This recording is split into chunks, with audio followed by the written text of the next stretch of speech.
Thank you all for being here today. It is pretty wonderful to be here again. I asked Mary, was this where we had that Rachael Circle meeting? And I told my story, and yeah, it's very powerful. Mary's been a member of our DIVA group, as I call it, DVAA, Domestic Violence Awareness and Action Group, and you all obviously know her and the work she's done here, and I thank you, Mary, for inviting us here and for all that you've done here in Anoka County, and everywhere to spread awareness.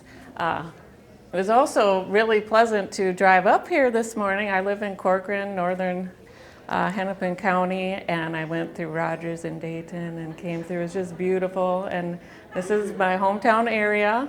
I am a St. Francis graduate and grew up in northern Anoka County. My dad was a teacher in District 11 for his whole career and a counselor. So, glad to be here today.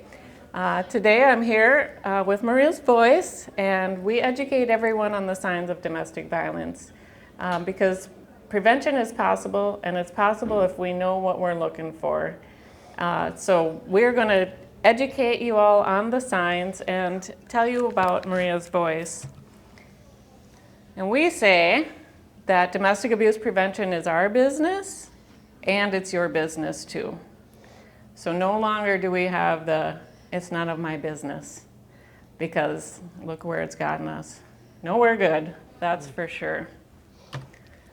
So as I said, today we'll talk about Maria's Voice. You'll meet Maria. We have 10 facts we want to teach everybody about domestic violence. And we talk about the power and control wheel. And the power and control wheel is something that most victims, survivors, don't ever learn about till after the fact. And their families don't learn about till after the fact. And those are the signs. Those are the things that are happening in all of these relationships the whole time. But you don't know that that's what it is. So we train using the power and control wheel, and pretty much all of our materials are based on that, all of our education. So we come beforehand to let people know what to watch for and what to be aware of in the lives of their neighbors, friends, family, fellow church members, that types of thing. And we have a video that we will show. It is 15 minutes long. It is a Gold Telly award-winning video. It's a national award-winning. And so we'll try to get that in before people have to leave. We'll share some of our help resources. And we do have a short evaluation at the end with a QR code. So if you have a smartphone and are able to do that, we'd love some feedback from you. Anything that will improve our training, because we listen and we change as needed. So first of all, we want to make sure we're all on the same page of what we're talking about. So the words you may see or hear: domestic violence. October is Domestic Violence Awareness and Prevention Month. People often think of violence, okay, it's only physical violence. Maybe they're starting to talk about sexual violence. That's why we make sure to use the word domestic abuse, because it's so much more than that, which is what you'll learn today. It's also called intimate partner violence, relationship abuse, teen dating violence, and toxic relationships. Anybody have any other words they would use to describe it? Maybe unhealthy relationships, actually. We had a teen listening session where they really preferred the words unhealthy. So we talk about that, maybe we can add that. And all of it describe the same thing, which is what we're going to be talking about: a pattern of behavior in a relationship that is used to gain and keep power and control over a current or former significant other. So that is what we are going to talk about. There are other types of abuse that have the same pattern of behavior, but we specifically talk about in the case of an intimate partner relationship. Lisa? Thank you, Angie. So Angie may have come cross country one way. I came across country another way. I came from Chaska, so I think that's like Iowa. But again, I'm going to agree with Angie. Beautiful drive. What a gorgeous day that God has presented to us today to go out and enjoy it, and I hope we all get to do that this afternoon as well. I'm Lissa. I'm the founder, along with my husband, of Maria's Voice. And I got also the amazing, amazing gift to parent that beautiful girl up there. I always say to people, she looks like a girl, but really, in most of these pictures, Maria, who is the namesake of our foundation, was 26 to 27 years old in that picture, in those pictures. Doesn't she look like a young person? I know, she looks like a teenager. She really looked like that when she was a baby. She just was one of those people, one of those women that didn't change much from their baby picture to their college graduate picture. So unfortunately, Maria got ensnared by a very skilled, experienced domestic abuser. So in April of 2020, Maria was murdered in her home in Maple Grove. So not a great way to start our conversation, but a really truthful way to lay the foundation for why we do prevention work. Because what we didn't know and what Maria didn't know were the signs of domestic violence. So Bill and I, my husband and I, even though we own businesses and we're in members of a lot of wellness programs and in our professional lives, we didn't know a thing about domestic violence. So we were really kind of no match for this person who crept into her life with the intention of having nothing good happen to her. And that happens to people in domestic violence. Obviously, Maria's case was extreme in that she was murdered, but we just had a vigil in Maple Grove to honor lives that we have lost in violence since last year at this time, and we honored over 32 people who were killed in the state of Minnesota. So that number, right? Wow, that just makes your heart stand still. So we can prevent this. Domestic violence is a chosen behavior, and when we know the signs of something, we're a public health model. When you know the signs of something, you can prevent that, because there's been lots of really good things that average, ordinary people do to prevent violence, and we're not average and ordinary, we're extraordinary, right? And with the help of each other, we can do that. So this is Maria, college grad, super wonderful person, neat gal, just big heart, amazing person. Next. So our mission is to prevent domestic abuse. We can do that. Our really big goal, our vision, is to end it. We can do that too, and I'll show you the numbers on why we can do that. And what we do, we're optimistic. You know, when you get kicked, when you fall off your horse, you get back up, you get on, and you work with other people who are like-minded and faith-oriented to make something good happen. We're innovative. We've won many, many, many awards for our education. We're proud and happy for that, but nothing happens without you helping us do that. And we persevere no matter what, because awareness, education, and safe actions will help us end domestic violence. So we're all in this together. So when I said it's a public health model, this is what that means. All of us have about 12 interactions per day.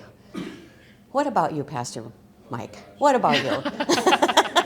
Because you're going to tip this number over for us. I mean, you're just going to bring us into the stratosphere. I bet 18 or 24 even. Okay, 18 to 24. Angie might have a number, right? The rest of us, we're just going to have to, we can't sit around and wait for Pastor Mike to do it for us. We have to get out there and do it too.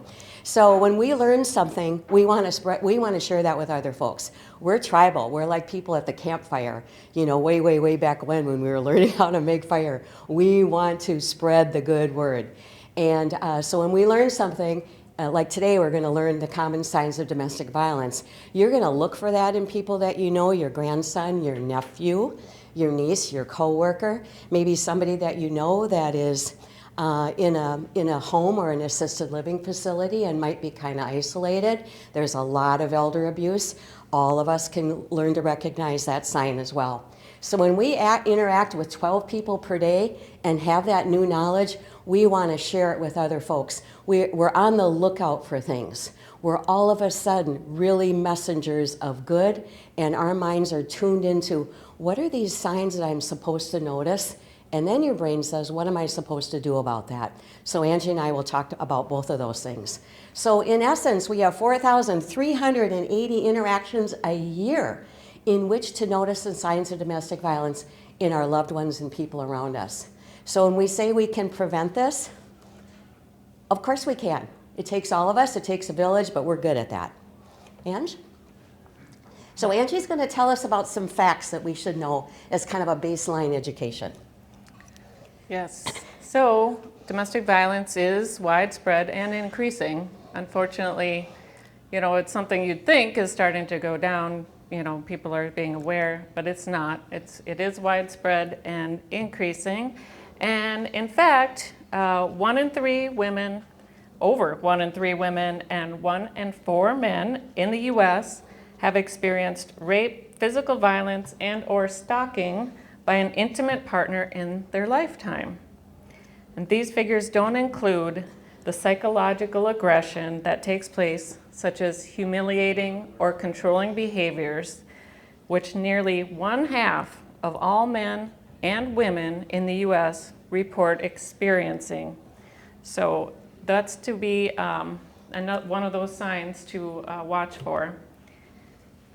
Domestic violence can happen to anyone in any intimate partner relationship, from teens to seniors, in opposite and same-sex relationships, in dating relationships, and in marriages. And unfortunately, both men and women can be abusers. It doesn't discriminate. Domestic abuse can happen to anyone. It happens no matter, it doesn't matter how much money a person has, how much education a person has, what their title is, whether they go to church or not. It doesn't matter their race or their sexual orientation. Even so, many racial and sexual minority groups are excessively impacted by domestic violence. And I'm just going to put this up on the screen for a little bit. Hopefully you can see some of the numbers. And this is the lifetime prevalence of experiencing contact sexual violence, physical, or stalking by an intimate partner. So you see them, women and men, and sexual orientation. So for instance, Maria is Hispanic, so there's her number. Whoa. So people of color, people within the, there's another statistic, people who are food insecure, right, Angie? Mm-hmm. And people who are homeless. They're like in that bullseye of domestic violence. Nothing really good happens to those 3 groups, and they're intertwined. Homelessness, food insecurity, and the fact that you could be multi-ethnic, or as Angie will say, also different sexual orientations, bisexual, gay, lesbian, etc. And on the next slide, it also talks about people living with disabilities. Wow, that number is appalling, just appalling. Yep, people with a disability have nearly double the lifetime risk of intimate partner violence victimization. So be aware of that. Next is Lissa. Yeah, thanks, Angie. So abuse, and our video will talk about this, so I'm not going to spend a lot of time on it, but abuse follows a pattern. And we did not notice these things in Maria's relationship. We thought he was, well, because I'm in a really nice group here this morning, I won't tell you all the 4-letter words I thought about him, right? And some more creative ones than that. But I never said his, when I thought he wasn't a nice guy, he was isolating Maria, he was very possessive, he was really controlling. But the thing I missed, I never said he's a domestic abuser. All those words lead up to domestic abuse. So domestic abuse starts kind of very interestingly because he presented himself as a really nice Christian man. He was one of those things, he was a man. And they started in a pretty calm phase, like a lot of young love does. But all of a sudden there was a lot of tension in their relationship, very, very, very normal. But you could always say, gosh, maybe some of you have been married for a long time or were married for a long time. I can tell you in my 40-year marriage, I've had periods of tension. So sometimes you think, oh, this is just natural. Look for a pattern, things that reoccur. So it's a little harder, a little subtle to see. But sometimes after that tension building experience, then violence starts to increase. And again, it can be subtle. Violence is not always hitting, right, Angie? It's not always broken bones. It can be really harsh words that do a lot of damage to your psyche and to your self-confidence.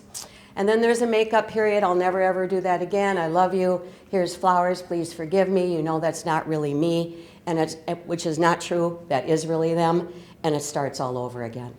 And I like to point out that sometimes people don't understand why there's many reasons people don't leave, and we'll get to that, but because of this cycle, when you get to this point, there's hope. So sometimes you see this as the cycle of hope or the cycle of denial, because things aren't always bad. So once somebody is able to see a pattern, that's just something that people could be aware of. Thank you. And the one thing about this pattern that is unbelievably, incredibly predictable is that no matter where it starts, an intense start. Maria was, you may have heard the term love bombed. She was love bombed into a really early, quick, fast marriage. You couldn't live without her. They got married like that. Jealousy started pretty quickly. Don't go with your girlfriends, be with me, I love you, don't leave me, you know, one of those kind of deals. So then they start to control what you wear, you know. Maybe you've never worn sexy clothes, but your abuser likes sexy clothes, so all of a sudden you're wearing sexy clothes, or just the opposite. So that control issue, what you wear, where you can go, who you can see. Maria kind of fell off the face of the earth with her girlfriends, no-showed people, because he wouldn't let her go places. Then potentially and usually verbal abuse starts, and then threatening. If you leave me, I'll do this, I'll kill your dog, I know where your parents live. You know, the threats are really real. And then physical abuse can also start in this phase as well. So here's what this means. The longer you're with an abuser, the worse it gets. So we really want people to understand the signs so they can avoid a person who acts like this. Or number two, with the help of great people around them, people who are educated and know what to do or know what to say, they can safely get out of a relationship quickly before violence escalates, because it always does. Always. Number 6, it's hard to leave. It's not easy. On average, it takes a victim 7 times to leave before staying away for good. And there are many obstacles to leaving.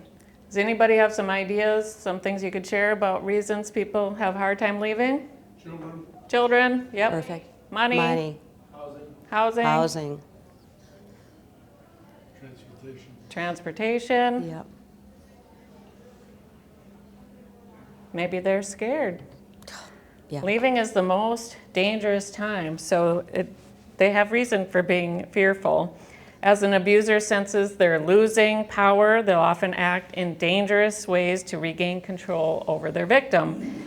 And statistics show that 75%, a whole 3/4 of serious injuries in domestic violence cases occur after the victim has decided to end the relationship. We want everyone to know help is available.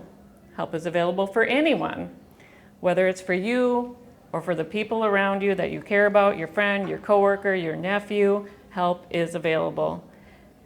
We're often asked if help is available to someone who recognizes their own behavior is abusive. What do you think? Do you think there's help? Yep, there's help. Help is available for anyone who really wants it. So what does that help look like, and where can you get it?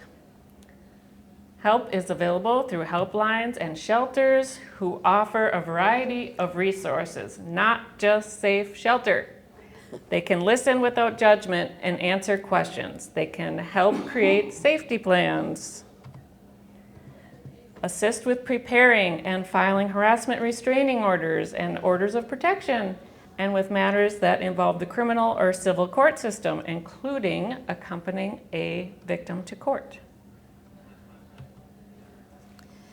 So what's really important about all of us being educated is that our education makes a difference in someone's life. Many, many, many survivors told it as someone they talked to, particularly at work and at church, who said something just really kind to them. Like, gosh, Kathy, I haven't seen you for a while. It's so nice that you're back joining us again. Where have you been? Do you want to grab a cup of coffee and we'll just chat for a bit? That is a safe thing to do. We don't know what's going on in Kathy's life. I just haven't seen her for a while. And I'm just being a good, someone could even say Christian person, to care about you. But survivors are telling us they're not hearing that at home. They're not hearing that in their friend circle because they've been really, really, really isolated. So somebody coming up to them and saying, wow, I missed you. Where in the heck are you? Let's chat. Let's get together. That nice extension of a hand says to that person, honest to gosh, you are a person of worth, and I value you. They're not hearing that at home. And many, many, many times the survivor says that changes the tide and helps them leave that dangerous relationship. A kind word, imagine that. Wow, we should be good at that, right? Mm-hmm. Cool. So we're going to look at this in our video, but there's a lot of signs to know. This is called, Angie referred to it, the power and control wheel. Almost all of our information is available in English and Spanish, so that's up here for you to take should you like one. But this is developed, gosh, what? In the 80s. In the 80s by a group in Minnesota. So this model is used nationally. And it just, all the icons show you the various ways that abusers act. And you guys, whether you are in Anoka as an abuser, whether you're in Anchorage as an abuser, or whether you're in Ankara, Turkey as an abuser, you do the same thing. Isn't that wild? It's independent of culture. Their behaviors are the same, from everything from intimidation to minimizing, denying, and blaming to isolating people, which is the first sign you can notice. Why haven't I seen you around? Why haven't you been where you normally are? When, oh my goodness, and you're in this new relationship too. Let's think about that. To verbal and emotional abuse, to financially abusing someone. This is what abusers do to do this, to maintain power and control. It's consistent, and it's frequent, and it's always, no matter what culture they live in. And unfortunately, it's very effective. So we've got all these great resources, a lot of them are up here on the table, that talk about how do you safely get help. And we would really recommend to your leadership here at church that you have really wonderful, easy things like, Angie, do you want to lift up the bathroom tear-off or the public tear-off? It's kind of like, if you've been in a bathroom and seen, for trafficking, this is very similar. It gives both the national and the local hotline for help. Right? Really, really helpful, again, in English and Spanish. All of these cards you see down here, and Angie will I'll put one up, that's also English, Spanish, Somali, Hmong, and Russian, the top 5 languages in Minnesota. And it says where to call and where to go for help. So that's like calling your specialist. That's your cardiologist. That's the heavy duty hitter on the other end of that phone who can really help you out. And you do not need to be abused to call that number. You can be like an auntie or an uncle or a neighbor and say, you can call this line and go, I noticed something. Am I putting one and one together and getting 3 just because I heard these 2 nice ladies talk at our church? Or am I really seeing signs of abuse? So you can be a bystander and call and get information as well. So, but it's really effective. So these lines are really wonderful, wonderful sources of help. And then there's a card here as well that just lists the signs of abuse in a real easy way, and those are both in English and Spanish. But every single card of ours refers to a hotline for help. So Angie has another one she wants to tell you about. We also have prevention tips that go through for each of the 12 signs. For a person in it, what does abuse feel like? Not everyone who is being abused realizes that's what's happening. Right. And I'm going to guess that mostly they don't. Most of them do not. So what abuse feels like, what does it look like to an outsider, what's a safe action to take, and what's a healthy sign? Because we need to teach these healthy signs. So that is on our website, and we have information on how to get to those prevention tips. You can use them in bulletins, you can use them, share them any way you want. We do have some cards over there that tell you how to get to them. So I want to make sure I'll make sure Mary knows how to do that. And next we're going to watch the video If we can figure out how to get to that spot. The Maria's Voice Pledge Network empowers you with the awareness, education, and action steps needed to end the tolerance of domestic abuse in our communities. Hi, we're Lisa and Bill, Maria's mom and dad. We co-founded Maria's Voice. We were the luckiest people in the world to be Maria's parents. Maria was murdered by a domestic abuser. Our family did not have any experience with domestic abuse. It was just not on our radar. We didn't know the signs. Maria was love bombed in an intense and quick marriage. We thought he was controlling and possessive. And after a time, we noticed he was isolating Maria from family and friends by making excuses to not show up for family gatherings. Then at other times, he could be charming, lulling us into thinking we must be wrong about him. We just didn't know what to think. We now know that those are major signs of domestic abuse. Being abusive to the person being victimized and acting normal with others is all part of the behavior of abuse. This video has 3 parts. 1, gaining awareness about domestic violence. 2, common signs of domestic abuse presented by survivors. And 3, safe action steps in response to domestic abuse. The terms domestic abuse and domestic violence are used interchangeably. It means a pattern of behavior used by one person to maintain power and control over an intimate partner. Domestic abuse doesn't discriminate. It can happen to anyone, and this problem is shockingly common. Think about this. 3 people per minute have a heart attack or stroke. Because common signs of heart attack or stroke became common knowledge, lives were saved. Now think about this. 20 people per minute are physically abused by an intimate partner in the United States. That makes you, or someone you know, more than 6 times as likely to be a victim of domestic abuse than to suffer a heart attack or stroke.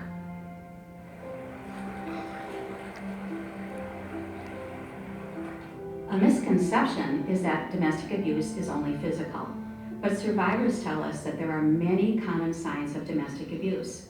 It's all about the abusive use of power and control in relationship. Hi, I'm Katie. Isolation is a huge red flag that abuse is present. Isolation is keeping someone away from their friends, family, or coworkers. It is monitoring phone calls, texts, emails, or social media accounts. Extreme jealousy and questioning of loyalty are intentional ways to isolate. When I married my abuser, he asked me to stay at home and raise our children and reassured me that I never had anything to worry about.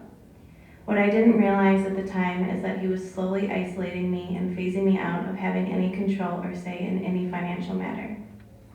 I was not allowed to go out with friends, or I was punished for doing so. He kept me isolated so my confidence would fade away and I lacked a support system. He gaslit me over the years to make me feel like I was ungrateful and needy. People in my Facebook group for moms knew the signs. They helped me realize what was happening, befriended me, and financially supported me when I left. They always kept the lines of communication open. Hi, I'm Victoria. I'm going to talk about using children in domestic abuse. Examples of this are threatening to take children away or to harm them, hurting the child to in turn hurt the other parent, ignoring their parental responsibilities, or turning children against the other parent. In post-separation abuse, using children is a common way to continue to victimize a person. That can mean the misuse of the legal system, sabotaging co-parenting plans, or threatening loss of custody. Hi, my name is Reverend Jeanette. Emotional and verbal abuse is a type of domestic violence that often flies under the radar. Emotional abuse can be degrading, humiliating, and terrifying, often leaving long-lasting scars on one's spirit and self-esteem, and can make a person feel like they're crazy. Examples are being called embarrassing names, being ignored, being insulted in front of other people, or making you feel like you're walking on eggshells to avoid conflict. Emotional and verbal abuse are often used in combination with other types of abuse to maintain power and control in a relationship. I have been involved in emotional and verbal abuse. Please remember, it is not your fault. Thank you. Know the signs. Take action. Speak up when you hear language or see actions that objectify or humiliate others. Economic abuse is often an obstacle that keeps someone from leaving an abusive relationship. All my friends thought I was lucky to be a stay-at-home mom while my partner made a six-figure income. They saw a big apartment and a nice car, but they couldn't see that the apartment was barren with no furniture, our utilities repeatedly being shut off, bills and collections, or that our car was about to be repossessed. At the time, I couldn't see any of this either. My abuser tactfully overspent our means, so I never had the grounding to be able to leave and support myself and my children for more than a few days. If I left or threatened to leave, he would drain our bank account. When I did have an opportunity to make my own money, he would sabotage my chances by provoking an all-night argument, which affected my ability to show up to something on time and focus. He took my car when I needed it most, or cut my cell phone while I was waiting for a job call back. Sometimes financial abuse is like nothing you would have imagined. But if you have a partner who weaponizes your finances and you have no control over important decision making, you are being financially abused. Hi, I'm True. My abuser was the main economic provider in the relationship. If we would get into fights or arguments, he would either kick me out of the house or make me leave.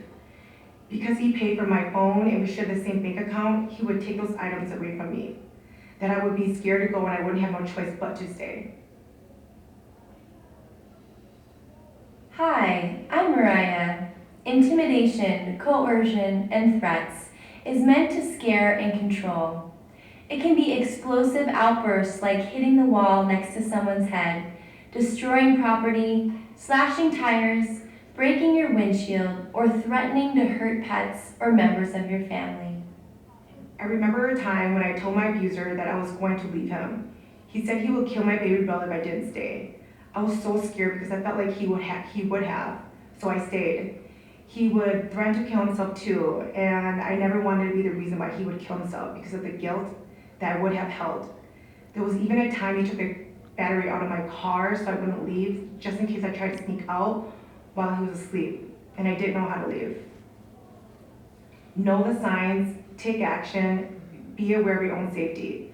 Don't confront the abuser, instead talk directly with the person being victimized. Ask them what they need. Hi, my name is Alex. I want to talk to you about minimizing, denying, and blaming. You may have heard the term gaslighting. It's a form of manipulation where an abuser makes someone doubt their own memory, perception, or judgment, often leading them to feel crazy. An abuser always has another reason, or rule, or excuse for their behavior. Blaming can sound like, it's your fault I got so mad, or it's your fault that I hate you. Know the signs. Take action. Believe them. They may be questioning their own experience. Believe them. Another form of abuse is using privilege in a relationship to maintain power and control. All types of privilege can be abusive, like the man's in charge, threats of outing a person's sexuality, having meds withheld by a caretaker, or due to lack of citizenship status, threatening to be deported. In my culture, because my husband was the man, both of our families said I had to listen to him. If your husband doesn't want you to do something, you have to listen and not do it. Even if he wants you to stop talking, stop talking. If you keep arguing back and if he hits you, then maybe you deserved it. And they would always tell me to be patient too. In my culture, men use dowry against women. We paid for you. You have to do what we say. My example is in the Hmong community, but there are many cultures that minimize abuse and accept it as something women just expect in a relationship. Hi, I'm Peter Eric. Technology and stalking are increasingly prevalent in domestic abuse. This can include receiving an overwhelming amount of texts, deleting all your saved contacts, breaking phones or computers, or cutting off your service. Being forced to share login information or being hacked on accounts like credit cards, bank accounts, email or social media are all examples of technology abuse. Using GPS to monitor movements with or without a person's knowledge is stalking when used for control. All these forms of abuse can often be cyclical, with honeymoon phases and phases of conflict. However, abuse can often escalate into physical or sexual abuse. Sexual abuse is being forced or coerced into any unwanted sexual contact of any kind, including pictures, touching, or any sexual act. Being in a relationship does not automatically give you consent.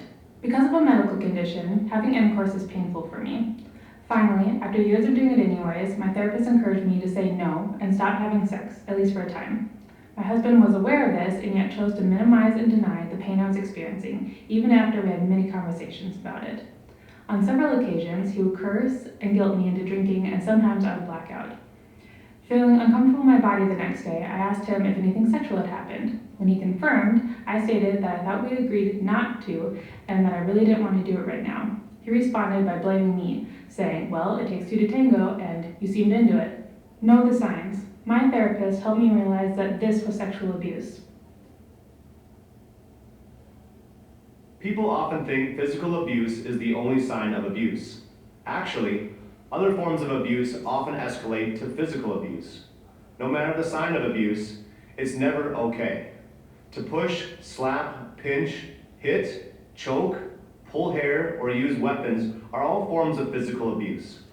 If you see unexplained injuries or hear explanations about an injury that don't quite add up, that could be a sign of physical abuse. A powerful statement said by a coworker was, if someone goes to work, gets frustrated with their boss but doesn't hit them, shouldn't they be able to demonstrate the same self-control with their partner at home? Know the signs. Take action. If you witness physical abuse, consider calling the police, or contact a shelter or organization for help in creating a safety plan. Even one or two of these behaviors in a relationship is a red flag that abuse may be present. Abuse is not your fault. Abuse is not your fault. Abuse is not your fault. You don't deserve to be mistreated. You don't deserve to be mistreated. You don't deserve to be mistreated. You are not alone. You are not alone. You are not alone. Help is available. Help is available. Help is available. I believe everyone has a right to live in a safe home and have equal, healthy relationships.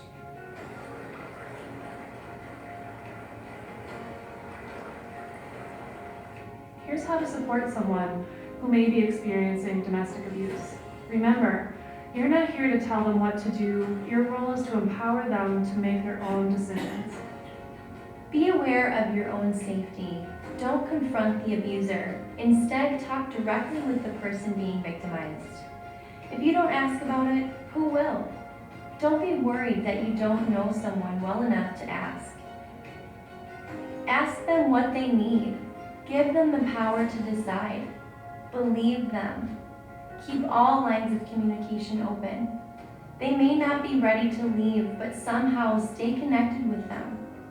You can give them information about local resources if and when they are ready.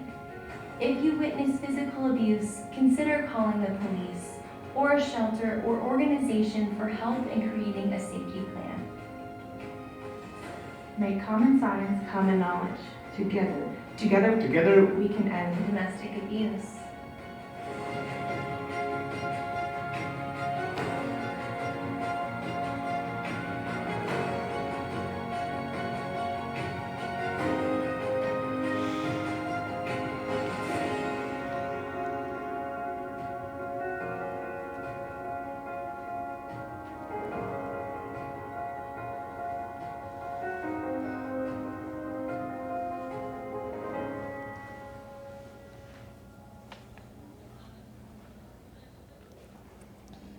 Okay,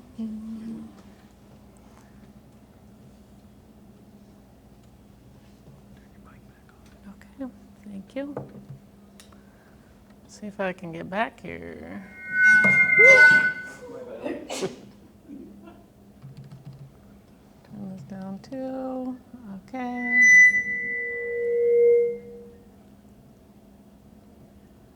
Where's my? Test. Come on, I'm almost there. Got it. It's so hard to move. Oh, got it. Thank you, thank you. Okay. Whoops. All right, Lissa, do you want to? Sure. I'll stand over here by the Yeah. table. There's many, many resources, and we're going to leave those with you, but there's some other things as well. So everything that's up here, please take a look at it. And if we're going to hit our 4,380 people that we're going to, interact with and talk to and be concerned about, we have to do something with this information. We can't keep it to ourselves. So I'm going to just suggest a couple easy things that you could do. I'm just going to pick up something randomly. Here's, you guys have, your church has joined, Zion has joined the Prevention Network. And this was sponsored actually by the League, yeah? Yep. Yeah, it was sponsored by the League of Catholic Women Foundation, who supports our work. So, so you guys are under a grant from them. But this is a really cool postcard. You could take this home, put it on your refrigerator. When a neighbor comes over, or a friend, or your grandson, or your cousin, or your uncle, or a buddy comes over, you could say, wow, there's a really cool video I'd like you to see. And here's how you get access to that. So this is an educational video that you can share. The one you just saw, you can share that with anyone you know. And it's in English and Spanish, so if you know a person who needs it in Spanish, check out that video in Spanish. It's this is a really wonderful resource, and it's free to you, courtesy of the League of Catholic Women Foundation. So that's one thing. I'm going to pick up something else that I just really love. We also have color books for kids. Maria's dog, Rocky. He's quite a dog. Rocky writes color books in English and Spanish. Does your dog do that? Well, he's quite remarkable. I think it's because he's almost a 100-pound black lab that he has these incredible talents. But this color book is really a cool one. It's our last one. And it has a little bit of a faith orientation because Rocky is missing his buddy Maria. And he talks to Maria about his day and what's happening and decisions and choices that he's making. And the last, at the end, it always has a little morality tale from Rocky. And I'm going to read you this one. When someone you know goes to heaven, it's okay to miss them. They are our angels who watch over us. Talk to your angels. Gosh, listen to them too. They help us make good choices. They help you be a good friend every day. So that's Rocky's message. So share this with your grandkids. You know, we're never too young or old to color, so maybe color it yourself. But share our books. Are free. We would love to share them with you and make them available anywhere here at church or with your friends, or maybe a local daycare that you know. This would be a great place for them. And this is our 5th book. And Rocky also has a cute little postcard that goes with him. This is him in real life. He hunts with my husband, Bill, and they do hunt test stuff. So here he is in his little, with his ribbons, and yeah. I had a little girl tell me a couple of months ago when we were at a program in Eden Prairie, and Rocky was not there, and she had met Rocky before, but Rocky couldn't be there. The day was super hot, so we left him at home. And she took the card and hugged it to her chest and just goes, "I love Rocky." It was just the cutest thing ever. But the back of the card also talks about if you're sad or lonely or need help, who do you turn to? You turn to a friend, a teacher, your parent, or a trusted adult. Don't keep these feelings to yourself. Share them.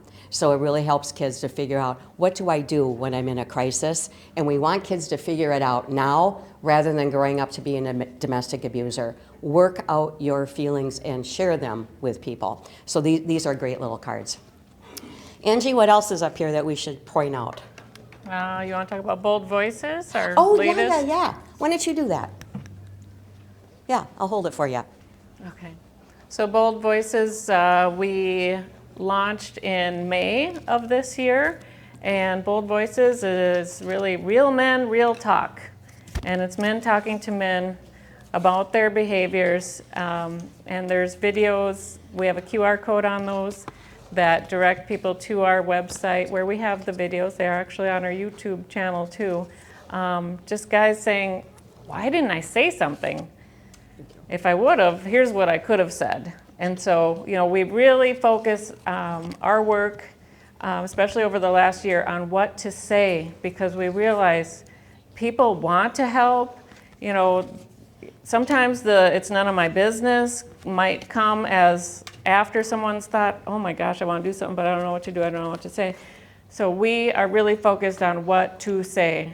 And so Bold Voices of Real Men, Real Talk is for men.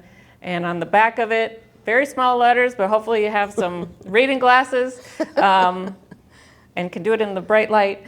But there's some words to say to someone whose behavior is crossing the line, but also for a man who maybe is in the situation where you're seeing that there's maybe some verbal abuse that he is enduring from a partner, or any type of abuse. Men can be abused and are abused also. So we've got both on the back of that. And we featured them at our community tribute to Domestic Violence Awareness Month just a couple weeks ago in Maple Grove, and it was fantastic. What else, Lissa? There's this beautiful resource too, presented by one of your parishioners, and I think it has just really cool information in it. First of all, it's a beautifully designed card, and you could just keep it in your billfold, and it has wonderful things like a crossover with our materials. It gives you the number for Minnesota Day One Crisis Line, which is the line that the state of Minnesota mandates that gives us domestic violence prevention and assistance in any area that we live in. This also goes to the Alexandra House, which is a shelter in the Anoka area. We work with them; they're fantastic people. It has the National Teen Dating Abuse Crisis Line, and then it has Alcoholics Anonymous in here as well. Many people who are victimized by domestic violence really struggle with their mental health later on, with their physical safety issues, and unfortunately with alcoholism as well. So, those are the outcomes of trauma, right? So this is a great number to have included on that card. Wow, it's brilliant. I think we're going to steal that idea. We steal all of our good ideas, And then it has the number for Al-Anon as well. So and then it has the NAMI number, which is for a mental health line. So this is from one of your parishioners. So take this as well. It's really a cool card, and thank you for that resource. Oh, and this is you. Oh, it is you. I forgot. I'm sorry. It's you, Marty. Thank you. Marty, thank you. And then they're beautifully colored. You should take the Rocky color book, too. Anything else, Ange? Well, I was going to say that the how to help, from the video at the end where she says, here's ways you can help, we put it on a flyer because we had people ask, can I get that? So yes, you can. And that is how we develop a lot of our materials, because people say, can I have this? We need that. The Russian cards are because we were presenting to the city of Rogers. They said we have a lot of Russian immigrants, so that's why we have that. So let us know. At the end, I'll have another QR code, but right here we have a QR code for our newsletter sign up. We say it's quarterly. You'll receive it about 3 times a year. And if you would like to donate to fund our work, we have a QR code to get to that page. Also, we have social media. If any of you are active on social media, we have ways you can connect with us and share with others. And finally, if you do have a smartphone with you, again, the QR code to give us some feedback. Otherwise, maybe if you could give it to Mary and she can get it to me, we are connected. And then we'll tell the League of Catholic Women too about your feedback. It's really important. We're a small organization. As you know, many nonprofits are really working hard these days for funds. So when you find a funder like the League of Catholic Women, who's supported us now for 4 4 years? Yeah. So we want to tell them your feedback and your impressions of us because, real honestly, it helps us get another grant. But we want your feedback, number one, to help us improve our jobs, but we want your feedback so we can tell the league the work that we're doing and they can support us again, right? So thank you for that business reality of why we asked. But we also really want you to be informed and to use this information and to share it. And hopefully you realize that, obviously there were more people out there than in here. Yeah. That's okay. Yeah. When you offer these types of things, when people see that the pastor cares, that leadership has a commitment to this, that these resources are around the physical environment, that they are in the online environment, little blurbs, it creates a protective environment.